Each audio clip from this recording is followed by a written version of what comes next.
Assalamualaikum warahmatullahi wabarakatuh. Jumpa dengan saya, Bu Darwati.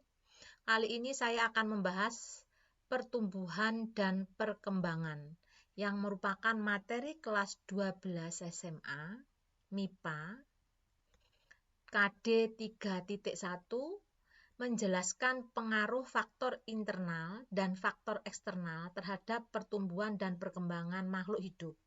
KD 4.1 menyusun laporan percobaan tentang pengaruh faktor eksternal terhadap proses pertumbuhan dan perkembangan tanaman.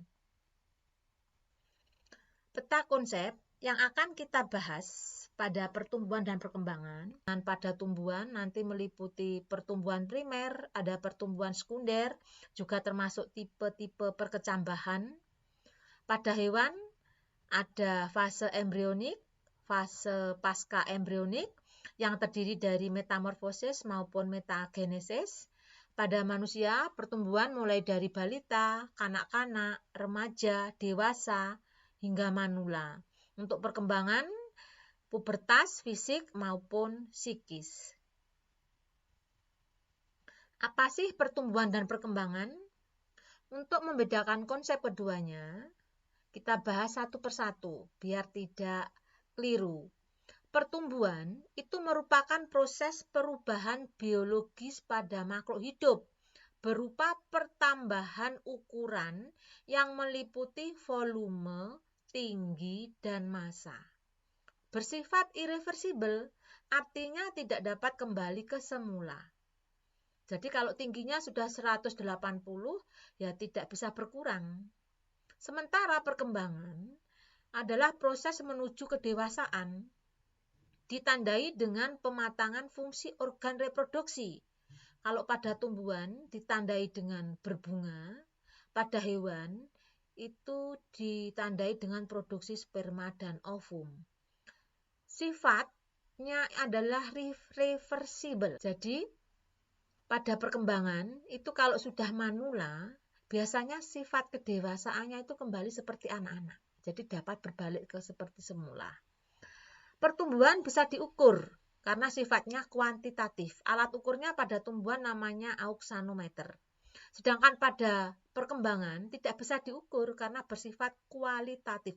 Jadi kita tidak bisa menilai berapa sih tingkat kedewasaan seseorang, 80, 90, tidak bisa karena sifatnya adalah kualitatif.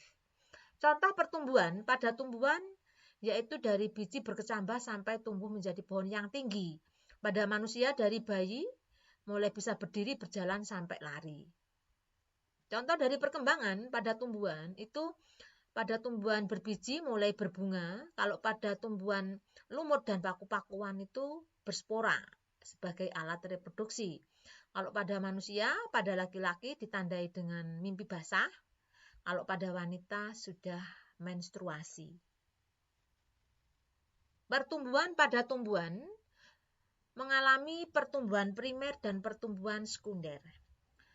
Pertumbuhan primer itu menyebabkan batang dan akar tumbuhan bertambah tinggi atau panjang, disebabkan pembelahan jaringan meristem apikal atau meristem pucuk. Pertumbuhan sekunder merupakan pertumbuhan yang menyebabkan akar dan batang bertambah lebar, akibat pembelahan jaringan meristem sekunder atau meristem lateral. Ada dua macam meristem lateral, yaitu kambium vaskuler yang terletak di antara xilem dan floem, yang menyebabkan ke arah luar membelah membentuk floem, ke arah dalam membentuk xilem sekunder, sehingga menyebabkan diameter batang bertambah besar atau mengalami pertumbuhan secara horizontal. Kambium gabus juga disebut velogen, letaknya di kulit, di mana dia membelah ke arah luar membentuk velum atau gabus yang fungsinya akan menggantikan fungsi epidermis yang sudah tua, akan retak dan pecah. Sedangkan ke arah dalam, velogen membentuk veloderm. Sifat dari gabus atau velum itu adalah kedap terhadap air. Gambar di sini menunjukkan adanya pertumbuhan primer dan pertumbuhan sekunder. Untuk pertumbuhan primer, akibat pembelahan meristem yang ada di ujung batang maupun ujung akar, yang menyebabkan batang bertambah tinggi dan akar bertambah panjang, atau pertumbuhan secara vertikal. Untuk pertumbuhan sekunder, itu akibat dari meristem lateral atau kambium, yang ke arah luar membentuk floem, ke arah dalam membentuk xilem. Dan di bagian kulit ada velogen atau kambium gabus yang membelah ke arah luar membentuk velum atau gabus, ke arah dalam membentuk veloderm, yang menyebabkan diameter batang bertambah besar atau mengalami pertumbuhan secara horizontal.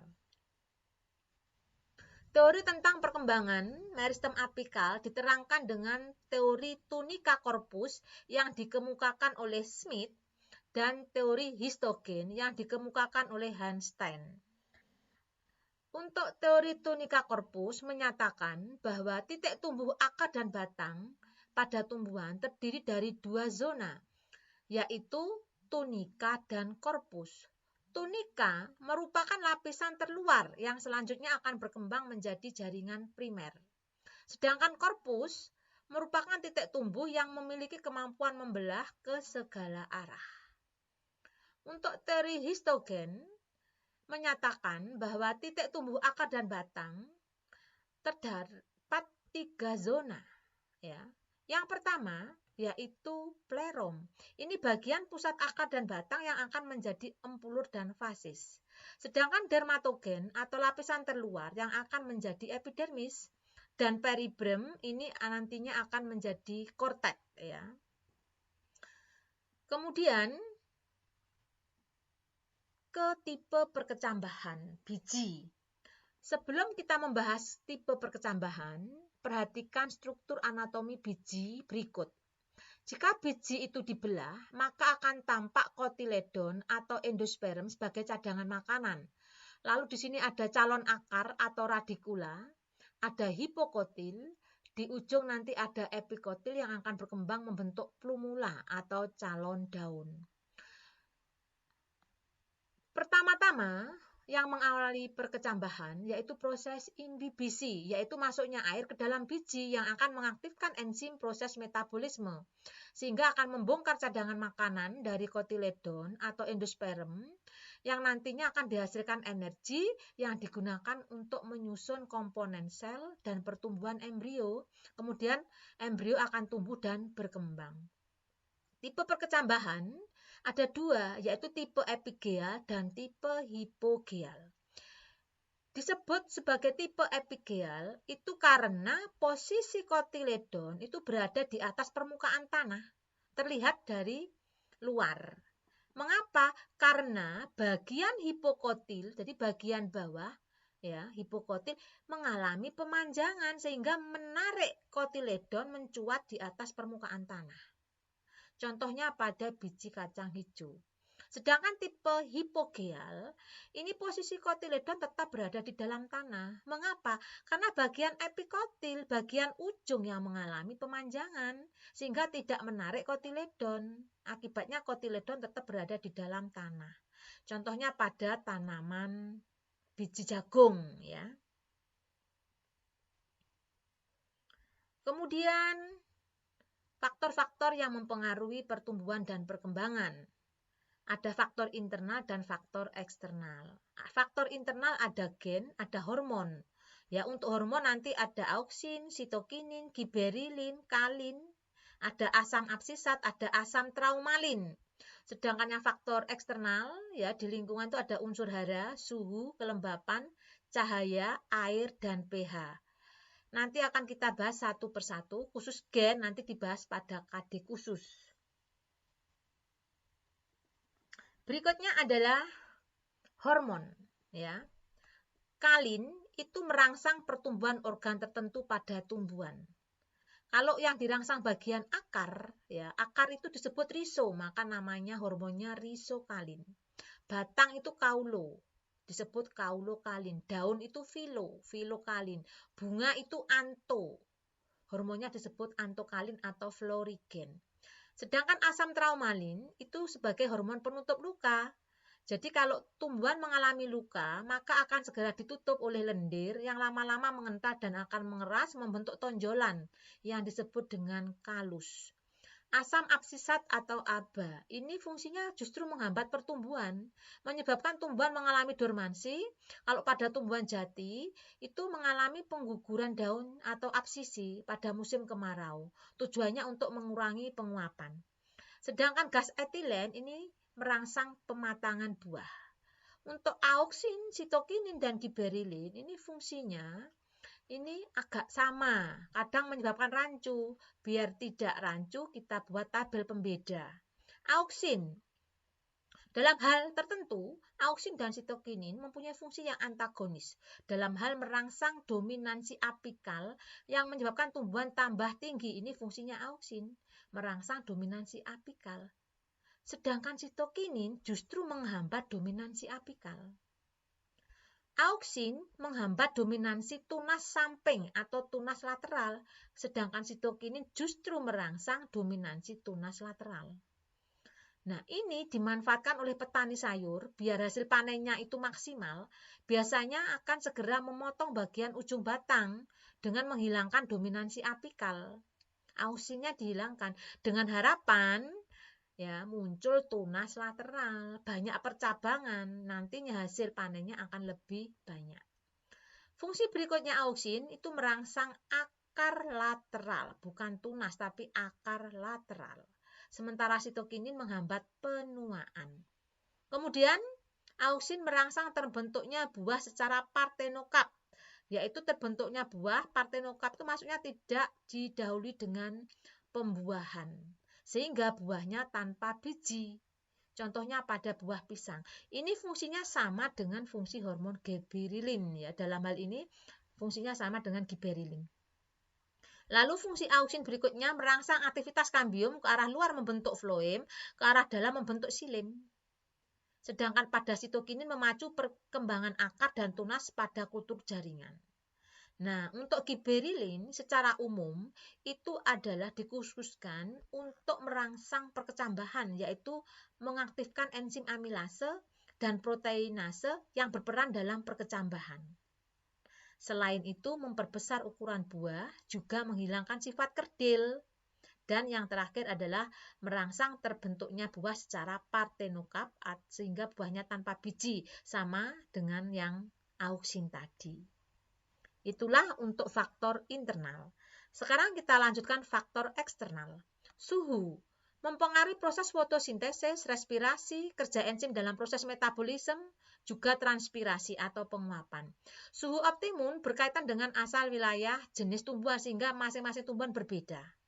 Cahaya matahari menentukan proses fotosintesis tumbuhan. Jika tumbuhan tumbuh di tempat gelap, akan mengalami peristiwa etiolasi. Dengan gejala kondisinya pucat, daunnya tidak berkembang, sehingga mati. Sebaliknya, jika tumbuhan tumbuh di tempat yang terang, itu akan tumbuh lebih lambat, namun daunnya akan berkembang baik dan berwarna hijau segar. Ini akibat hormon auksin. Mengapa? Karena hormon auksin itu kerjanya dihambat oleh cahaya. Perhatikan, apabila ada cahaya mengenai bagian batang ini, ya, maka menyebabkan hormon auksin ini akan berpindah ke bagian yang tidak kena cahaya. Sehingga bagian yang kena cahaya itu pertumbuhannya akan lambat, sedangkan bagian yang tidak terkena cahaya mengalami pertumbuhan yang lebih cepat, yang menyebabkan tumbuhan condong ke arah cahaya. Ini bukti bahwa kerja hormon auksin itu dihambat oleh cahaya. Air merupakan senyawa penting untuk menjaga tekanan turgor dinding sel, juga menentukan laju fotosintesis, membantu transportasi, dan sebagai medium reaksi kimia. pH, tumbuhan akan keracunan jika pH tanahnya terlalu asam, dan ini bisa diturunkan dengan cara menambah kapur, karena kapur sifatnya basa sehingga pH tanah akan menjadi mendekati netral. Oksigen, bagian akar tumbuhan memerlukan aerasi yang baik sehingga meningkatkan proses respirasi akar atau pernapasan akar. Nutrisi, unsur hara ada yang makronutrien, maksudnya diperlukan dalam jumlah banyak, dan ada yang mikronutrien yang diperlukan dalam jumlah sedikit. Unsur karbon itu diambil tumbuhan dalam bentuk CO2, sedangkan hidrogen diambil dalam bentuk H2O. Oksigen diambil tumbuhan dalam bentuk CO2, H2O maupun O2. Unsur C, H, dan O itu merupakan unsur utama penyusun karbohidrat, lemak, dan protein. Apabila mengalami kekurangan, itu ya akan menyebabkan defisiensi, ya kekurangan. Ini contoh makronutrien yang dibutuhkan dalam jumlah banyak, meliputi karbon, oksigen, nitrogen, kalium, kalsium, magnesium, fosfor, dan sulfur atau belerang. Ini masing-masing mempunyai fungsi pada tumbuhan. Nanti bisa dibaca ya. Nanti kalau saya bahas semua, nanti durasi waktunya tidak cukup. Kemudian apabila kekurangan menyebabkan gejala defisiensi. Contohnya di sini ada magnesium. Ya, ini bagian dari molekul klorofil, pembentuk klorofil, berfungsi sebagai sintesis protein, ya, juga berlaku sebagai kofaktor enzim. Apabila kekurangan magnesium, maka daun akan mengalami klorosis, menua, ya, ada bercak merah dan ungu dan lama-lama menghintam, akhirnya mati tumbuhannya, ya. Jadi silahkan nanti ini dibaca. Berikutnya mikronutrien. Ini dibutuhkan dalam jumlah sedikit. Ini meliputi klorin, besi, boron, mangan, seng, tembaga, dan molibdenum. Ya, ini juga ada fungsinya dan apabila kekurangan akan mengalami defisiensi. Contohnya di sini seng ya. Seng ini dibutuhkan untuk pembentukan klorofil, juga mengaktifkan beberapa enzim.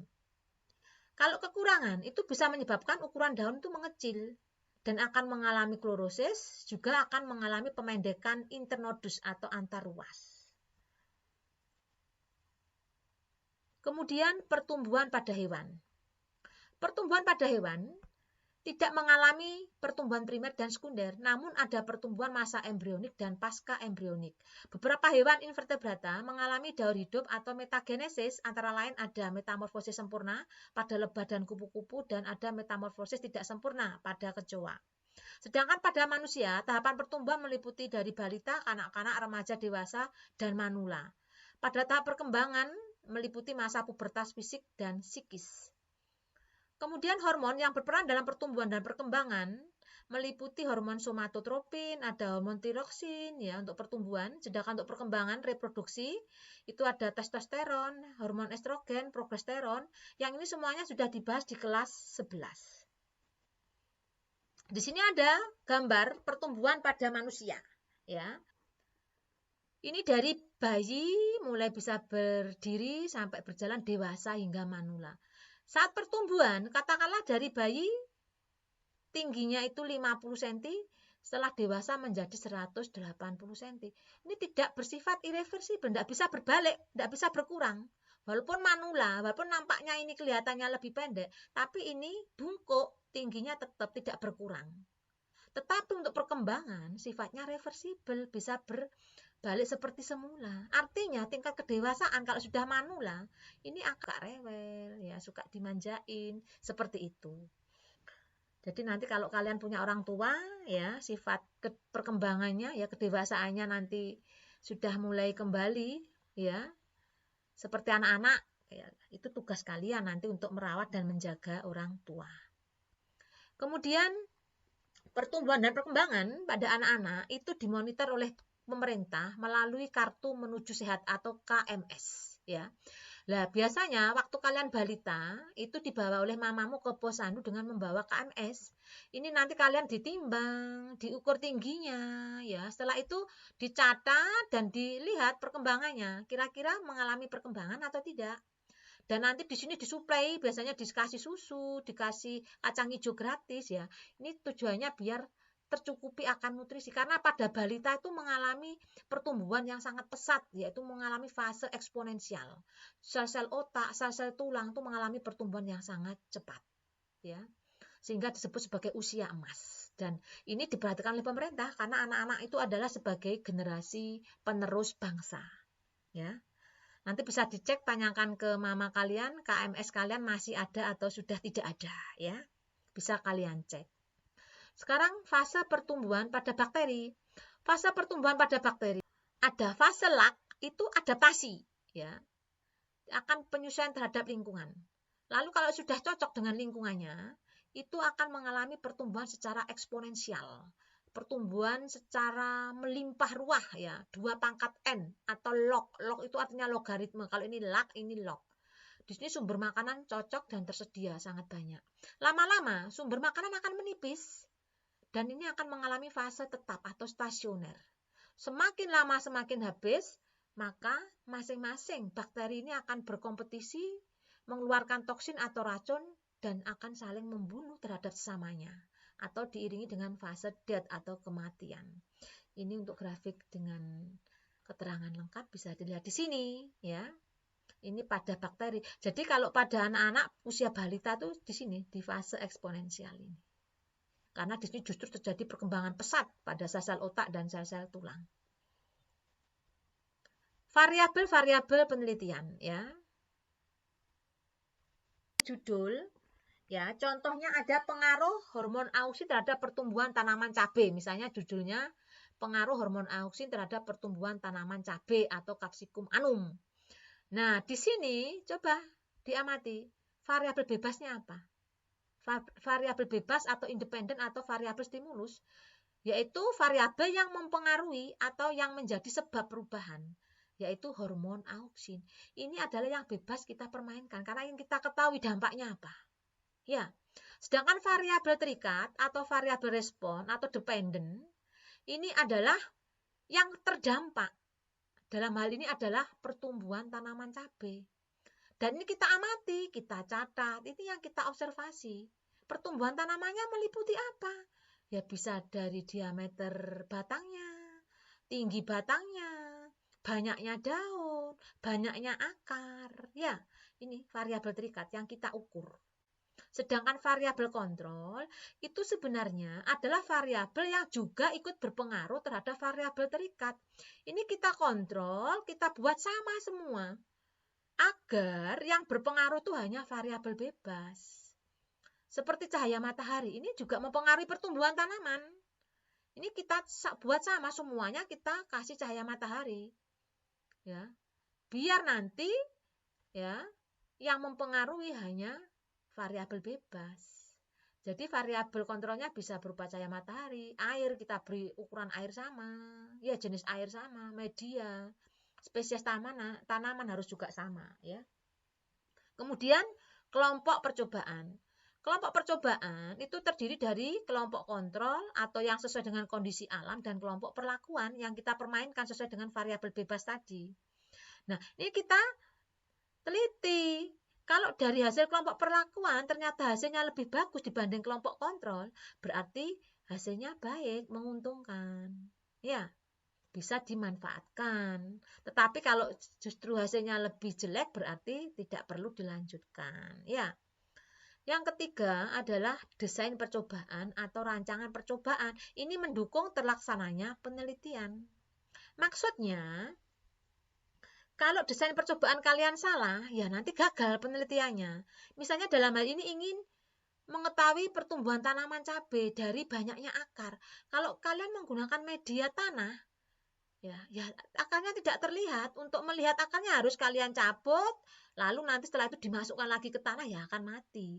Jadi pilihlah media bukan tanah, tapi media kapas dengan wadah yang transparan, sehingga banyaknya akar akan terlihat. Jadi hati-hati dengan desain percobaan, harus benar ya.